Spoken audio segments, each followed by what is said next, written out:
Oh, we're good. Let's talk about the scrimmage first. How do you feel the offensive line held up? You know, as a group, I mean, there's always things you can correct. You know what I mean? There's always things that you see that you can correct. The biggest thing I wanted to see was guys playing together, okay? Because we're shuffling guys around, trying to find the best five, and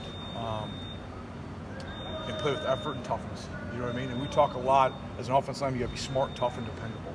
And we're not going to stop talking about that because we have to be that. And our effort and toughness have to always be there. And that to play O-line, that's the key. So that was the biggest thing that I wanted to see. We had flashes of it. There's flashes where it wasn't, you know. And so where there wasn't the flashes, we got to get that caught up to speed.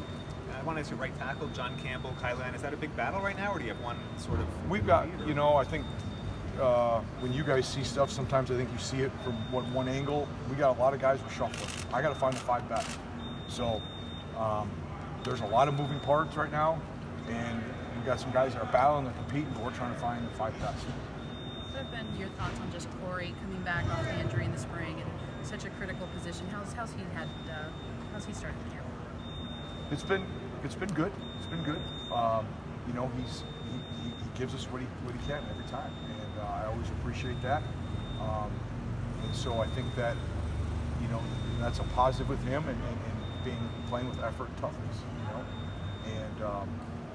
and he is showing that, and he wants to take on a leadership role within that room, and need him to keep embracing that. You coached many 18, 19-year-olds like Zion Nelson before.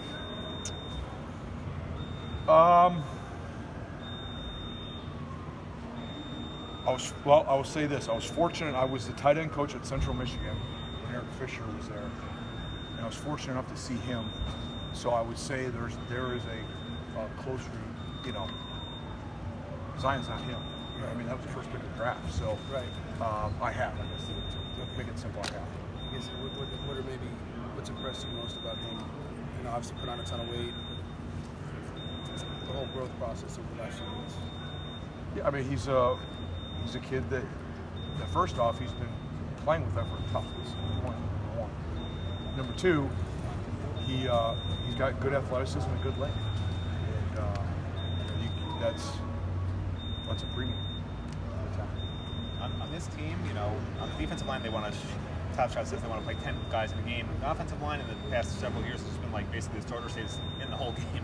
What's sort of your philosophy? Is there enough depth here where you can maybe get the starters some rest, or what do you sort of see for this coming year with these guys? Well, you have to have a certain amount of guys that you feel comfortable with going into each game, but you want the continuity of five guys. You know what I'm saying? And so, on the same token, if there is a situation where you feel like maybe you could rotate a guy in at a spot just because that gives him some game reps. And so, you know, if you do have adversity or you do have injury or whatever else, they already got some game reps in. I mean, so you have the depth, you feel you have enough depth to do that, to bring a guy in who won't be a drop-off. That's what I'm basically asking. I don't know that I can answer that yet, but ideally that's what I'd like to. You were asking me philosophically, so I answered philosophically. We've heard a lot of recruits, I know you can't talk about recruits specifically, but kind of praise you. What's been kind of your approach when dealing with young guys at the high school age? What's kind of your message to them? Because they seem to love you, you know? I am who I am. That's all I'm gonna. I am who I am. I just be myself. With DJ Scaife, he said that he's been rotating guard and tackle. Where you guys were going to fit him in? Do you look at like where his strongest point is, or does it depend on his teammates on how they're coming along, or how do you view maybe the best spot for him? Well, I think with all the guys, so I'll answer your specific question, but I'll answer it for all the guys, is yes, I want to be able to put them in their best position, but I also have to find the five best that work together, because at the end of the day, our offensive line has to be connected.